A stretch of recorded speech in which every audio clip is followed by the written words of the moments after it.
चलिए आज हम शुरू करने जा रहे हैं एक्सरसाइज 4.2, ठीक है ना। और काफ़ी इंपॉर्टेंट एक्सरसाइज है और इसमें हम लोग सॉल्व करेंगे। We will learn how to solve the quadratic equation by factorisation method, ठीक है ना। बहुत से मेथड्स हैं, फैक्टराइजेशन मेथड है, कंप्लीटिंग स्क्वायर मेथड है एंड यूजिंग द फॉर्मूला है। तो first of all we learn till so far we do not know how to solve a quadratic equation, right? So in this exercise first of all we learn how to solve a quadratic equation using factorization. Factorization तो आप जानते हैं, इसमें quadratic polynomial is equal to when quadratic equation क्या होती है, when we equate a quadratic polynomial equal to 0. quadratic polynomial को हमने फैक्टराइज करना बहुत पहले जानते हैं, कैसे? by splitting the middle term, ठीक है। ये क्लास 8 9 में आपने पढ़ा है अच्छी तरह से। तो वही हम प्रिंसिपल यूज करेंगे। एंड सेकंड प्रिंसिपल जो हम यूज करेंगे वो क्या होगा, that will be zero product rule, ठीक है। जो रूट्स निकालने के लिए क्या होगा, जीरो प्रोडक्ट रूल क्या होता है, if the product of two quantities positive quantities equal to zero then at least one of them is zero, ठीक है ना। अगर आपको क्या है, कोई भी क्वांटिटी अगर क्या है, कोई ए और बी इक्वल टू जीरो है, if a dot b is equal to zero this implies either a is equal to zero और b is equal to zero. ऐसा हो नहीं सकता कि a और b में से कोई जीरो नहीं हो, ठीक है ना। कम से कम एटलीस्ट बोथ में भी zero, but at least one of them is certainly zero. तो this is called zero product rule. ये भी हम यूज करेंगे for solving the quadratic equation, ठीक है ना। चलिए फर्स्ट ऑफ ऑल तो फैक्टराइजेशन मेथड से हम इसमें ये एक्सरसाइज पूरी उसी मेथड पर है, ठीक है, फैक्टराइजेशन मेथड पर। चलिए तो अब हम लोग जो फर्स्ट क्वेश्चन है, क्वेश्चन नंबर 1 का first part, it is what, find the roots of the quadratic equation by factorisation method, ठीक है, बाय फैक्टराइजेशन, ठीक है। क्वाड्रेटिक इक्वेशन के रूट निकालना, सॉल्विंग द क्वाड्रेटिक इक्वेशन मतलब फाइंडिंग द इट्स रूट्स, ठीक है। रूट्स क्या होते हैं, जो करस्पॉन्डिंग क्वाड्रेटिक पॉलिनोमियल है उसके जो जीरो होते थे वही यहाँ पर क्वाड्रेटिक इक्वेशन के रूट्स होते हैं, ठीक है ना। क्योंकि क्वाड्रेटिक पॉलिनोमियल को आप जीरो इक्वेट करते हैं तो क्वाड्रेटिक इक्वेशन मिलती है आपको। तो जो जीरोज आप क्वाड्रेटिक पॉलिनोमियल में निकालते थे वही जीरोज क्या होंगे यहाँ पर, दो zeros will be called roots of this quadratic equation, ठीक है। Generally a quadratic equation can have at most two roots, right. चलिए तो फर्स्ट पार्ट है इसका क्या है, x square minus 3x minus 10 is equal to zero. X square minus 3x minus 10 is equal to zero, ठीक है ना। ये आपका क्या है, this is your quadratic equation, you have to solve it, ठीक है ना। अब क्या करना है, देखो मिडिल टर्म स्प्लिट करना है आपको। मिडिल टर्म स्प्लिट में आप जानते हैं क्या होता है, you have to factorise this. यहाँ पर कोएफिशिएंट 1 है तो कोई बात नहीं, अगर नहीं है तो फिर इसको भी हम प्रोडक्ट करते पहले, ठीक है, इसके साथ। लेकिन here coefficient of x square is 1, so हमें we have to find two factors of -10 whose sum is equal to how much, -3. so it is equal to what, -5 into 2। साफ दिख रहा है ना हमारे को, ये तो बच्चों वाला काम है, ठीक है ना। You have studied very well all these things in your previous classes, how to split the middle term. This is the constant term with sign. I took it is this with its sign -10. We have to we have to take two factors of this -10 whose sum comes out to be coefficient of x. It is -3. So -5 plus 2 is equal to -3. तो हमारा काम चल गया। तो this implies what, देखो सबसे पहले आपको मिडिल टर्म में स्प्लिट ही करना है, ठीक है ना, फैक्टराइज करना है। तो x square minus 5x plus 2x minus 10 is equal to zero हो गया। नाउ x यहाँ से कॉमन लीजिए, दो में से क्या हो जाएगा, x माइनस 5 प्लस 2 कॉमन लेंगे तो क्या हो जाएगा, x minus 5 is equal to क्या है, जीरो ही है। नाउ कॉमन क्या है, x minus 5 common, x minus 5 common, this implies x minus 5 common, तो क्या बच गया, x plus which is equal to zero. अब यहाँ पर क्या है, वही which I told you are there, we will use zero product rule. If the product of two quantities is zero, it means at least one of them is zero. Either x minus 5 is zero or x plus 2 is equal to zero, ठीक है। तो this implies what, either x minus 5 is equal to 0 or x plus 2 is equal to 0. If this is the case, then either x is equal to 5 or x is equal to -2. This is your answer. These are two zeros. X is equal to 5 and roots. X is equal to 5 and x is equal to -2 are the two roots of this quadratic equation, ठीक है ना। चलिए now come to question number 2 part 2। 2x square plus x minus 6 is equal to 0। 2x square plus x minus 6 is equal to 0. This is the quadratic equation. Now here the x coefficient of x square is 2 and this is minus 6. So its product is minus 12. ठीक है ना। तो you have to factorize minus 12 or you have to find two factors of minus 12 whose sum comes out to be coefficient of x, that is 1. आपको minus 12 के ऐसे two factor लेने हैं जिनका सम कितना है, जिनका सम आया आपका 1। तो क्या हो जाएगा देखो 4 इंटू माइनस 3, ठीक है ना। 4 इंटू माइनस 3, तो क्यों 4 प्लस माइनस 3 करोगे आप कितना होगा 1। तो this implies what 2x square plus 4x minus 3x minus 6 is equal to 0। This implies यहाँ से क्या हो गया बेटा 2x कॉमन ले लो, क्या हो जाएगा x प्लस 2 माइनस 3 कॉमन लोगे तो x plus 2 this is equal to 0, right. Now x plus 2 is common, इसमें भी यहाँ भी है, तो what is left 2x minus 3 this is equal to 0। So again use the zero product rule. So this implies x plus 2 is equal to 0 or 2x minus 3 is equal to 0, right? This implies x is equal to minus 2 or x is equal to 3 by 2. These are two roots of this quadratic equation. X is equal to minus 2 and x is equal to 3 by 2 are the two roots of this quadratic equation. ठीक है, चलिए third word क्या है? It says root 2 x square plus 7x plus 5 root 2। Root 2 x square plus 5x plus 5 root 2 is equal to 0। ठीक है ना, ठीक है, ये हो गया। Now you have to first of all find the product of this 5 root 2 into 2. It is 5 to root 2 कितना होता है 2, root 2 into root 2 2 and 5 it is 10. So the product is 10. Now you have to find the two factors of 10 whose sum comes out to be what 5. ठीक है, you have to find the product the two factors of 10 whose sum comes out to be 5, ठीक है ना। Sorry it is 7x, it is 7x not 5x। It is root 2x square plus 7x plus 5 root 2। Sorry it was 7x, I am sorry. So you have to find the two factors of 10 whose sum comes out to be 7. so it these are 5 into 2, ठीक है। ये तो middle term है ना, split आपको ये आना चाहिए स्प्लिट। तो this implies what root 2x square plus 2x plus 5x plus 5 root 2 is equal to 0। ठीक है ना, 5x प्लस 2x क्या होगा 7x हो गया। अब देखो root 2 can be written as 2 को मैं क्या लिख सकता हूँ 2 को मैं लिख सकता हूँ। देखो 2 can be always written as what root 2 into root 2। इसको मैं अगर रूट 2 इनटू रूट 2 लिख दूंगा और एक रूट 2x रूट 2 कॉमन ले लेता हूँ। ठीक है, क्या ले लूँ कॉमन रूट 2 एंड x, तो क्या हो जाएगा यहाँ तो x बच गया प्लस यहाँ से क्या हो गया x भी साफ कॉमन हो गया एंड यहाँ क्या बचा रूट 2। ठीक है ना, प्लस यहाँ से मैंने 5 कॉमन ले लिया, क्या बचा x plus root 2 is equal to 0। ठीक है ना, तो this implies what x plus root 2 x plus root 2 again common, so x plus root 2 and root 2 x plus 5, ठीक है, इज इक्वल टू 0। अब 0 plus root, this implies either x plus root 2 is equal to 0 or root 2x plus 5 is equal to 0। इन दोनों में से कोई ना कोई एक तो 0 है, तभी तो इसका प्रोडक्ट 0 आ रहा है। तो this implies what x is equal to minus root 2 और x is equal to minus 5 by root 2। ठीक है ना, ये भी आप लिख सकते हो और इसको रेशनलाइज भी कर सकते हो। You can leave the answer as these are the two roots of this equation. This is your answer, final answer, right? But x is equal to minus root 2 is okay. But whenever एक हमारा एक rule है, whenever or an irrational number come out in the denominator, we convert it into a rational number by rationalizing the denominator. It is called the process of rationalization of denominator, right?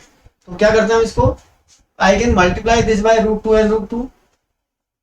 आप इतना भी छोड़ दोगे that's okay right, but it's a denominator में क्या होता है, irrational number अच्छा नहीं लगता है, ठीक है ना। तो generally usually it is a practice कि हम इसको रेशनलाइज फॉर्म में लिखते हैं। तो क्या ऊपर क्या हो जाएगा बेटा, देखो -5√2 upon 2, these are the two roots of this quadratic equation, ठीक है ना। चलिए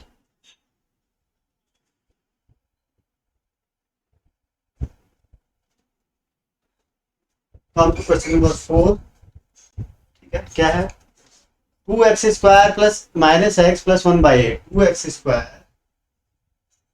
-x plus 1/8 is equal to 0, ठीक है ना। तो इसको सिंपलीफाई कर लेते हैं, क्या हो जाएगा 16x² minus 8x plus 1 is equal to 0। कोई दिक्कत। अब यहाँ पर 16 और 1 इसका प्रोडक्ट कितना हो गया, 16 और 1 का प्रोडक्ट हो गया 16। तो इसके we have to find the two factors of 16 whose sum comes out to be -8। तो कैसे करोगे आप, देखो 16 can be written as what, -4 into -4 and sum of -4 and -4 is again 8, -8. So this is your 16x² minus 4x plus 1 is equal to 0, ठीक है ना। और इसको आप डायरेक्ट भी लिख सकते थे, एक दूसरा तरीका भी है, ठीक है, डायरेक्ट क्या ये फॉर्मूला में आ जाता है, चलो कोई नहीं, ठीक है। मैं again you can do this, देखो यहाँ से मैं क्या लूँ, 4x कॉमन ले लेता हूँ, क्या बच गया 4x minus 1 कॉमन लूंगा, 4x minus 1 is equal to 0. This implies 4x minus 1 and 4x minus 1 is equal to 0. This implies either 4x minus 1 is equal to 0 or 4x minus 1 is equal to 0. This implies x is equal to what? X is equal to 1/4, 1/4. X is equal to 1/4, 1/4. Answer, ठीक है। इसको आप direct यहाँ पर भी simple कर सकते हैं, कैसे, इट इज 2x minus 1 का होल स्क्वायर तो है ये 2x, इसको 4x minus 1 का होल स्क्वायर है, 4x का होल स्क्वायर लिख दो, -2 into 4x into 1 का स्क्वायर, ठीक है ना। You can do it directly by a minus b का applying the identity, a minus b का whole square is equal to a² - 2ab plus b², ठीक है ना। चलिए क्या है इसमें, it is your 100x² minus 20x plus 1, 100x², ठीक है, -20x plus 1 is equal to 0.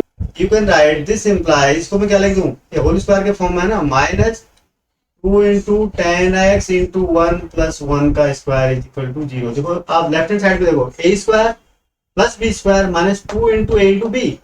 This implies what, it is 10x minus 1 का whole square is equal to 0.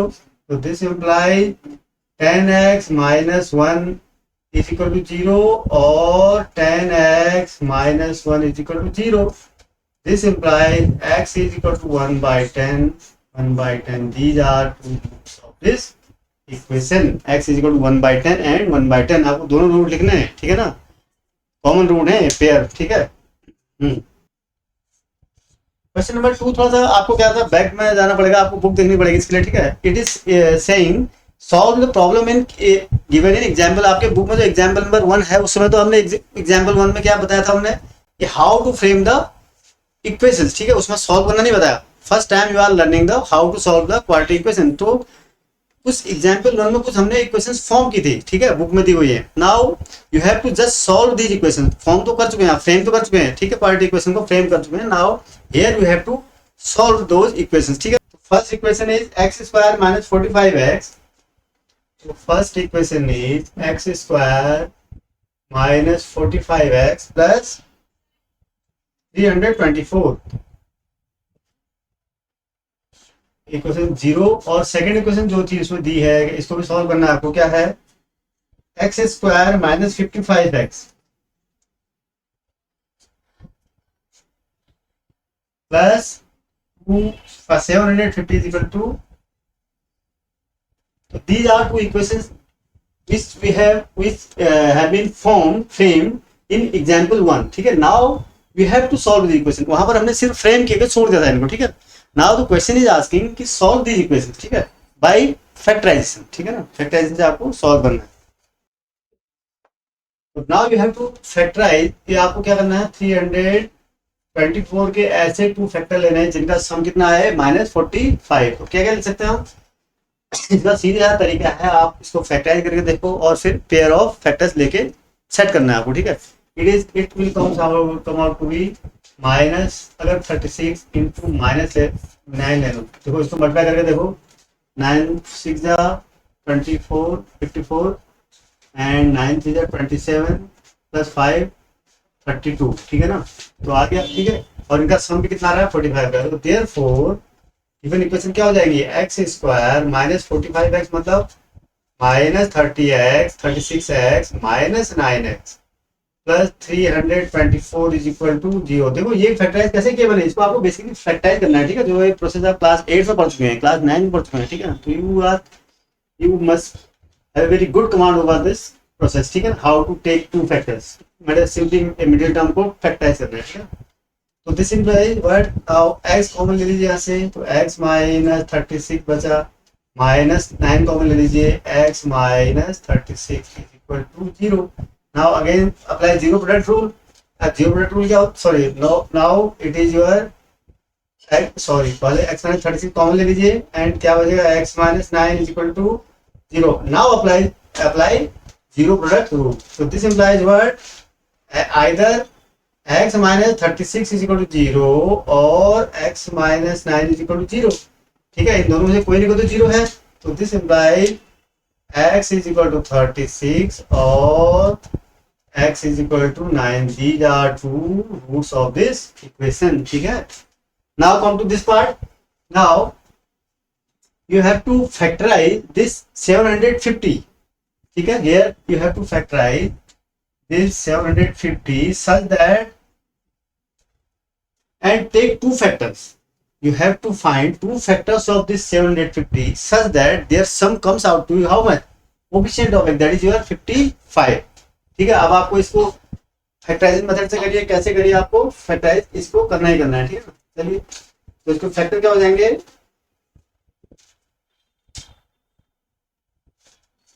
हो जाएंगे आपके -30 अगर ले लूँ मैं, -25, देखो -30 और प्रोडक्ट कितना आएगा 750, 25 इंटू 375 0 आ गया, ठीक है। एंड का सम कितना आ गया देखो 55, ठीक है ना। तो ये आपको आना ही चाहिए, ठीक है। X square -30x -25x plus 750 is equal to 0, ठीक है ना। दिस इम्प्लाइज x कॉमन लिया, x -30 -25 कॉमन लिया तो x -30 इज इक्वल टू 0। देखो यहाँ पर -25 कॉमन लिया ना, -25 से डिवाइड करोगे तो कितना आएगा, -30 आएगा ना। माइनस इसलिए आएगा क्योंकि because I have taken minus outside, so this plus will become minus. तो ये छोटे छोटे स्टेप आपको ध्यान में रखने हैं, ठीक है। मैं बार बार repeat, I will not repeat these steps, ठीक है, regularly. So this is what, now x -3 is common and left is what, x -25, this is equal to 0, right? So either x -30 is equal to 0 or x -25 is equal to 0. So this implies either x is equal to 30 or x is equal to 25. These are the roots of this equations, ठीक है ना। These are the roots of this equation, ठीक है। Question number 3 क्या है बेटा,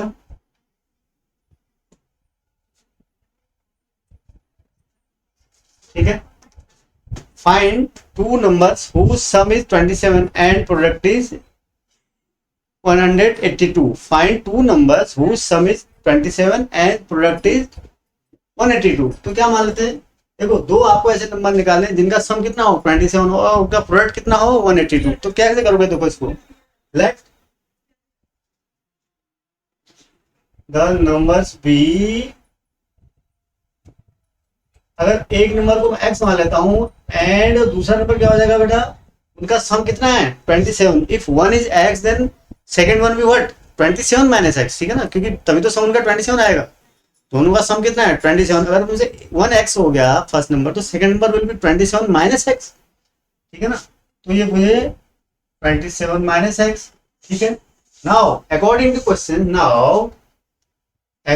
question their product is what 182।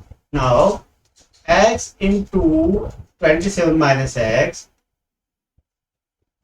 is equal to 182. बस यही तो कंडीशन लगानी है. Now form a quadratic equation and solve it. क्या हो जाएगा? 27x minus x square is equal to क्या हो जाएगा? 182. This implies x square minus 27x, ठीक है ना, plus 182 is equal to 0. This is the quadratic equation which you have to solve. अब आपको 182 के ऐसे फैक्टर निकालने हैं, ऐसे दो फैक्टर निकालने हैं जिनका सम कितना है? -27. ठीक है ना. आप इसको फैक्टराइजेशन से ही मेथड से अभी आपको सिखाया गया है. तो you have to factorise, you have to solve this quadratic equation using factorisation. Factorisation mean this is quadratic polynomial को आपको के मिडिल टर्म को ब्रेक करना है. ठीक है. Use the splitting the middle term method. ठीक है ना. तो इस तरह से आप इसको इजीली ब्रेक कर सकते हैं आप. ठीक है ना.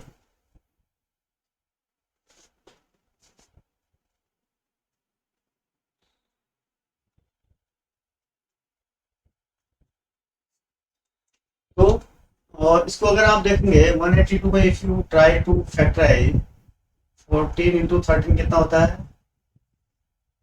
14 इंटू 13 कितना होता है?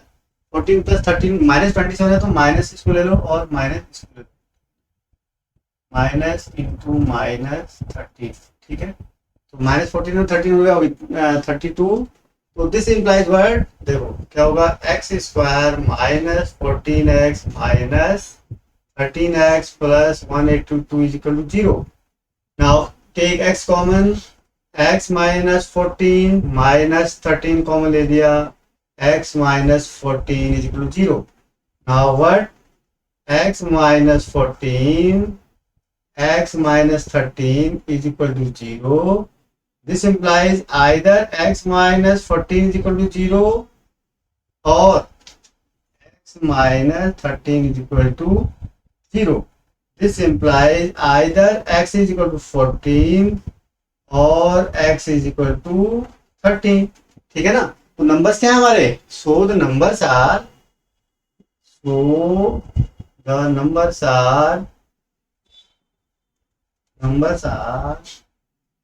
क्या हो जाएंगे? अगर मैं 14 लेता हूं फर्स्ट नंबर, तो second number 27 minus x, 27 minus 14 that is 13. अगर 13 लेता हूं, if I take x equal to 13, then the second number will be 27 minus 13, it is 14. So the basically the two numbers are what?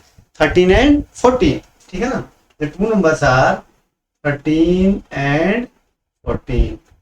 This is your final answer. ठीक है ना. whose square is 365. तो consecutive आप जानते हैं क्या होता है? If one is X then अगर one is X minus one और एक्स प्लस वन, हम कुछ भी ले सकते हैं. कंसेक्यूटिव का मतलब होता है तो लगातार one by one.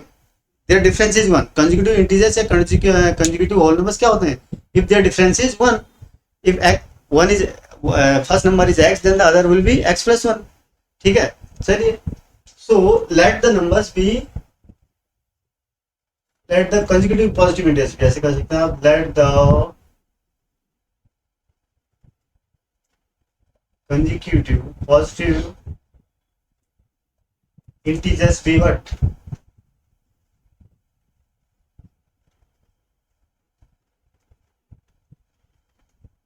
x and x plus 1.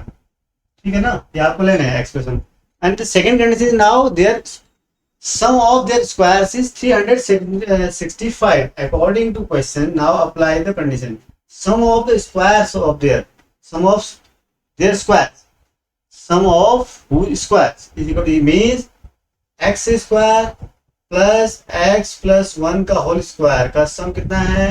365. This is the condition you have applied. ठीक है ना. This is the given condition. You have converted this given equation into equation form. ठीक है ना. Now simplified x square, इसको open कर लीजिए. x square plus 2x plus 1 हो गया is equal to 365. Right.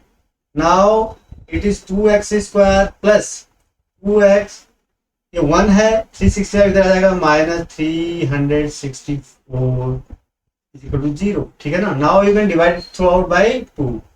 x square plus x minus कितना हो जाएगा? This is equal to 0. This is the question which you have to solve to get the value of x, right? ठीक है, तो one, now you have to find the, you have to find two factors of 182 whose sum comes out to be plus 1, whose sum comes out to be plus, सकते हो इसको, you can take minus 14 into 13, 182 आ रहा है सब,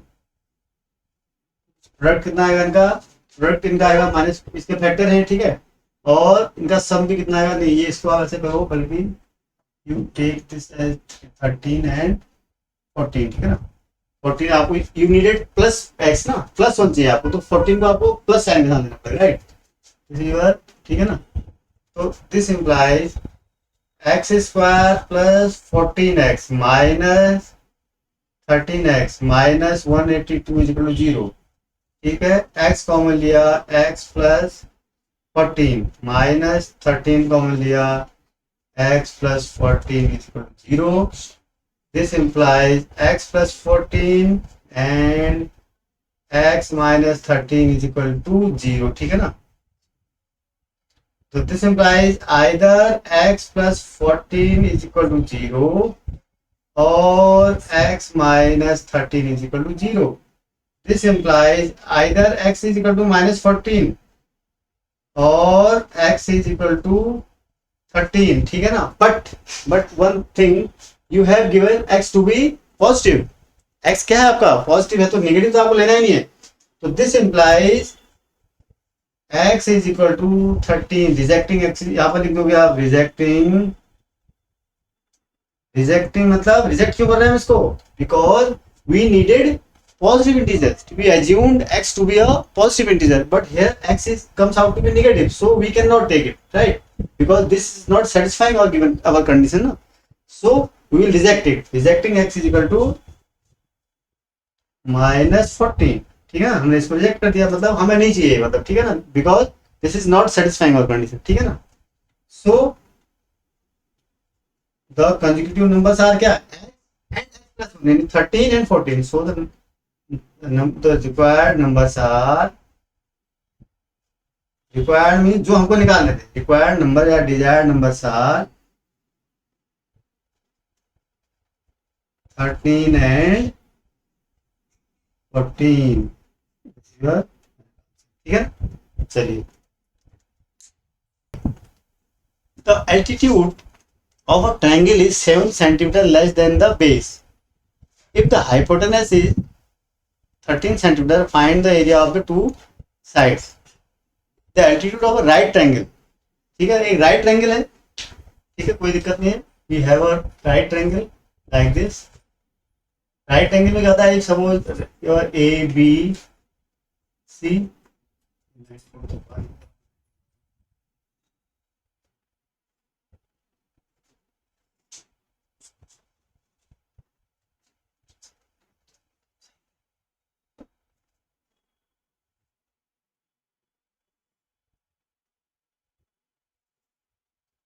right,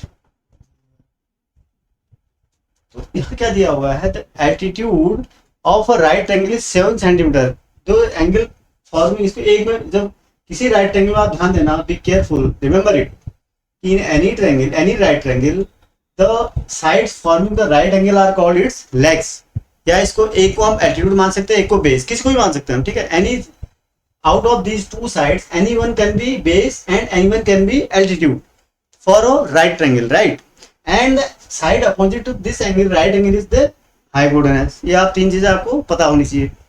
Now our right triangle में क्या रहा है, the triangle the altitude is 7 centimeter less.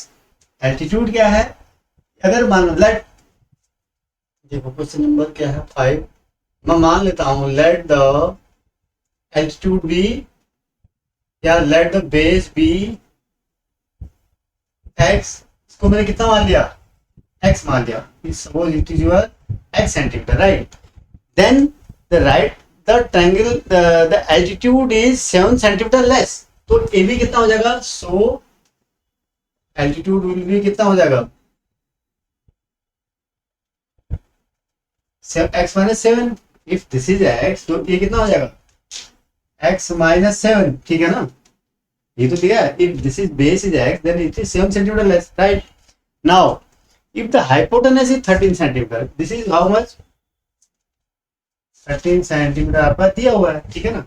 तो हाइपोटेनस 13 सेंटीमीटर दिया। अब in right triangle you know what is, you can always apply Pythagoras theorem. Pythagoras theorem is very important theorem for finding any side if two sides are given in a right triangle। क्या होता है Pythagoras theorem?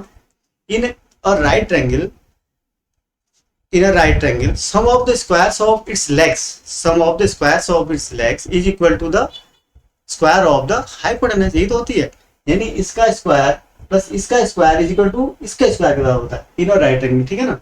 सो हम क्या करेंगे, in triangle A B C using या applying Pythagoras theorem, ठीक है।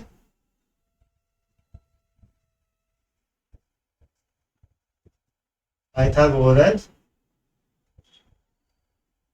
Theorem क्या हो जाएगा पाइथागोरस थ्योरम से, एक्स स्क्वायर इसका स्क्वायर प्लस परपेंडिकुलर का स्क्वायर यानी एल्टीट्यूड का स्क्वायर एक्स माइनस 7 का square it is equal to how much, this AC का square, and AC is how much 13 का स्क्वायर, ठीक है ना। नाउ सिंप्लीफाइड, आप सिंप्लीफाई करना है, एक्स स्क्वायर इसको ओपन कर दिए, x square plus 49 minus 2ab, 2 into 7 into x it is 14x is equal to 13 का स्क्वायर 169, ठीक है ना, कोई दिक्कत। चलिए तो 2x स्क्वायर माइनस 14x, देखो 49 प्लस का 169 माइनस का इधर आएगा तो कितना हो जाएगा, देखो 9 माइनस 9 0, 6 माइनस 4 2 एंड 120, ठीक है ना, कोई दिक्कत, equal to 0। Now we can divide throughout the equation by 2, x square minus 7x minus 60 is equal to 0, this is the quadratic equation. Now you have to solve it, solve means you have to factorise this quadratic polynomial, ठीक है ना। कैसे करेंगे, इस quadratic जो right hand तो left hand side में तो क्वाड्रेटिक पॉलिनोमियल इसको आपको सॉल्व करना है, ठीक है, फैक्टराइज करना है। कैसे करेंगे, माइनस 60 के आपको ऐसे दो पेयर फैक्टर्स लेने हैं जिनका सम कितना है माइनस 7, तो कितना हो जाएगा minus 5 into sorry minus 12 into 5, 12 5 जो 60 होता है, और माइनस 5 प्लस 12 5 माइनस 12 प्लस 5 कितना हो जाएगा माइनस 7, तो this implies x square minus 12x plus 5x minus 60 equal to 0, ठीक है। x माइनस 12 इनमें लिया कॉमन लिया plus 5x minus 12 is equal to 0, this implies x minus 12 x plus 5 is equal to 0, this implies either x is equal to 12 और x is equal to minus 5, ठीक है ना। अब दो वैल्यूज निकल गई, either x is equal to 12 यानी हमारी एक साइड है और बेस है या तो 12 है या फिर माइनस 5 है। Now we will reject minus 5, why, can you tell me why we will reject minus 5, because we reject minus 5 because it is minus 5 and x is what, x is the length of the side and length of a side can never be negative, ठीक है ना, length of a side cannot be negative means this value is not satisfying our condition, so we will reject it. So final value will be what, so final value of x will be 12, इसको आप लिख दोगे rejecting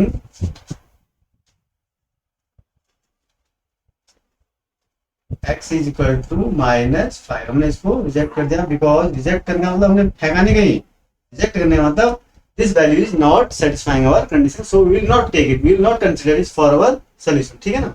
so x is equal to 12 is the answer, x is equal to 12 is the base, so but what you have to find the other two sides, other two sides means आपको hypotenuse तो दी थी, now we have to find the base and so the other two sides are the legs, ठीक है, so the legs of the right triangle are कितना, एक तो 12 and 12 centimeter and second one is what 12 minus 7, it is your 5 centimeter, this is your final answer. कितने sides आ गए आपकी, 12 sides है आपकी, एक आई 12 सेंटीमीटर, एक आई 5 सेंटीमीटर, ये 12 है तो ये 5, ठीक है। चलिए क्वेश्चन नंबर 6 पढ़ते हैं। क्या है क्वेश्चन नंबर 6, देखो पढ़ो। A cottage industry produces a certain number of pottery articles, ठीक है, ठीक है, in a day. If it was observed on a particular day that the cost of production of each article in rupees was 3 more than twice the number of articles produced on that day. If the total cost of the production on that day was rupees 90, find the number of articles produced and the cost of each article, ठीक है, ठीक है। हम क्या कर रहे हैं, एक जो क्वेश्चन हमसे कहा है, हमको दो द इंफॉर्मेशन एट पर the information given in the question, कोई एक कहीं पर स्मॉल एक कॉटेज इंडस्ट्री है, वहाँ पर कुछ जैसे आपके मटके दिए इस टाइप के आर्टिकल जहाँ बनाए जाते हैं, ठीक है ना, तो वहाँ पर एक कोई प्रोडक्शन होता है, कुछ आर्टिकल बनते हैं। इट वॉज ऑब्जर्व कि क्या है, एक पर्टिकुलर वहाँ पर जो कंडीशन है वो क्या कहता है कि the cost of production of each article is was 3 times than the 3 more than twice the number of article, जितने आप आर्टिकल प्रोड्यूस करते हैं, ठीक है ना, जो कॉस्ट एक आर्टिकल को प्रोड्यूस करने में या एक आर्टिकल को बनाने में जो कॉस्ट आती है वो क्या है, वो है कहता है 3 more than twice the number of articles produce, जो जितने भी सारे आप जो आर्टिकल दिन भर में एक बनाते हैं पर डे में, ठीक है ना, उसको आप 2 से मल्टीप्लाई कर दीजिए और उसमें 3 जोड़ दीजिए, 3 प्लस कर देंगे तो that will give you the cost of 1 article, ठीक है ना। तो मान लेते हैं हमें क्या निकालना है, अब मान लेते हैं इसको, लेट the production of, यानी जो आर्टिकल बनाए थे, प्रोडक्शन ऑफ या number of article produce on, या ऐसे आप लिखिए, let the number of articles produce, let the number of articles produce we x, माना एक्स आपने उस दिन में एक, let the number of articles produce on that day, ठीक है, एक दिन की बात कर रहे हैं, on that day we x मान लेते हैं आप, ठीक है। हमने मान लिया कि भाई किसी, क्योंकि हमारे को रिलेशन दिया हुआ है कि एक आर्टिकल को प्रोड्यूस करने में जो कॉस्ट आएगी वो क्या आएगी, टोटल नंबर ऑफ जो आर्टिकल्स प्रोड्यूस किए उसको आप नंबर को, ठीक है, उसको आप 2 से मल्टीप्लाई करें और उसमें 3 में जोड़ें, तो that will give you the cost of 1 article rupees, ठीक है ना, ये हमारे को this is the given condition in the question. तो now we have assumed that the number of articles produce in a day या in a particular day be X, ठीक है ना। चलिए अब क्या कहता है, the cost of production of each article, अब कॉस्ट ऑफ प्रोडक्शन कितनी हो जाएगी, तो cost of production is equal to क्या हो जाएगा, देखो, therefore according to question, cost of production of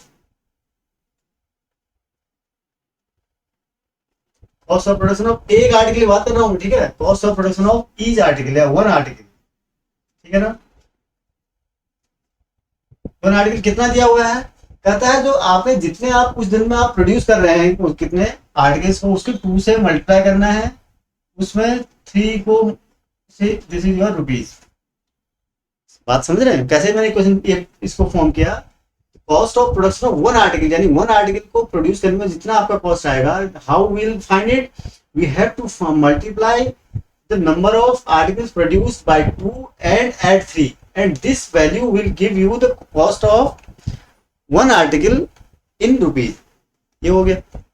अब सेकंड में क्या दिया हुआ है, second, if the article produced on the day, if the total cost of production on that day is rupees 90, अब क्या है, अब आपने एक दिन में आपने एक आर्टिकल प्रोडक्शन की कॉस्ट कितनी है, 2x + 3, और कितने आर्टिकल आपने प्रोड्यूस किए, x, तो total cost of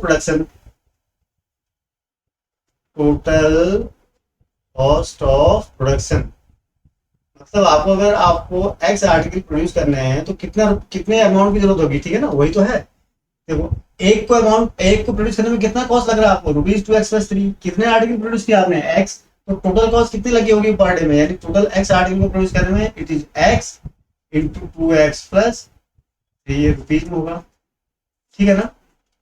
now this is equal to what, this is equal to 90, ये दिया हुआ है आपको, तो so this is equal to 90 given, given है ना, तो दिस इम्प्लाइज, अब आपको इसको दिस इज इक्वल ₹90 है, तो रुपीज कैंसिल हो गए दोनों, तो सिंप्लीफाई करना है 2x² plus 3x is equal to 90, this implies 2x² plus 3x minus 90 is equal to 0, ठीक है ना। नाउ फैक्टराइज कितना 90 into 20 sorry 2, it is your 180, यानी आपको 180 के ऐसे फैक्टर करने हुए माइनस 180 के जिनका सम कितना है, जिनका सम 3 आए, जिनका सम कितना है 3 आए, तो आपको ऐसे माइनस 180 के ऐसे फैक्टर क्या लिख सकता हूँ इसको मैं, देखो आपको प्लस 3 से ना 15 into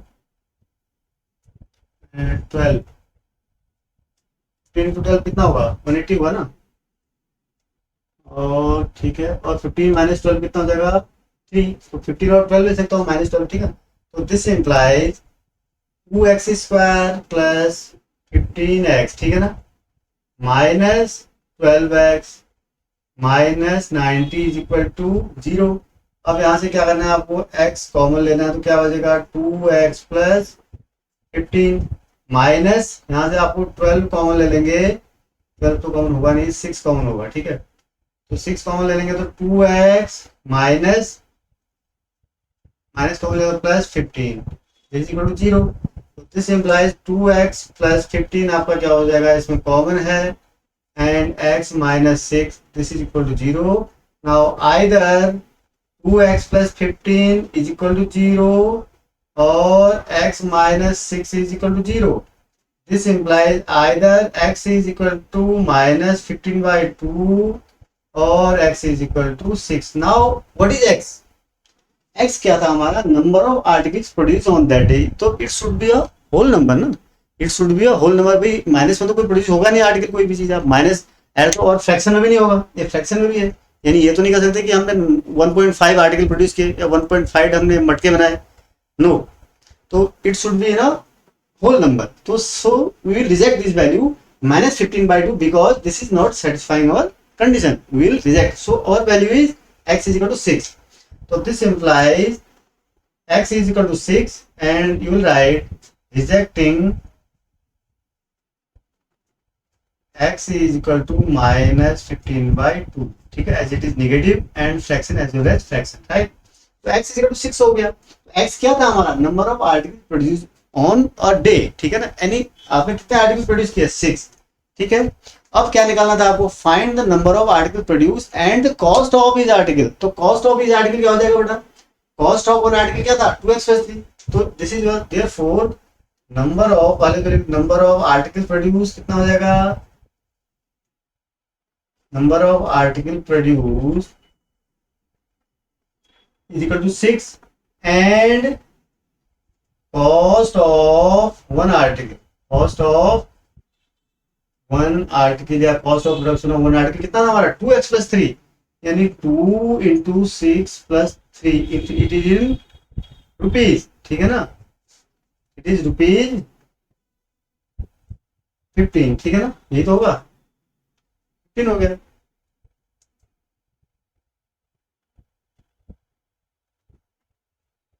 this is your answer, ठीक है, this is your final.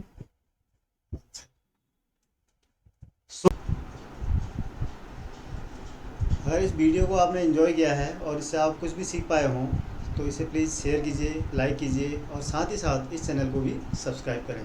Thank you.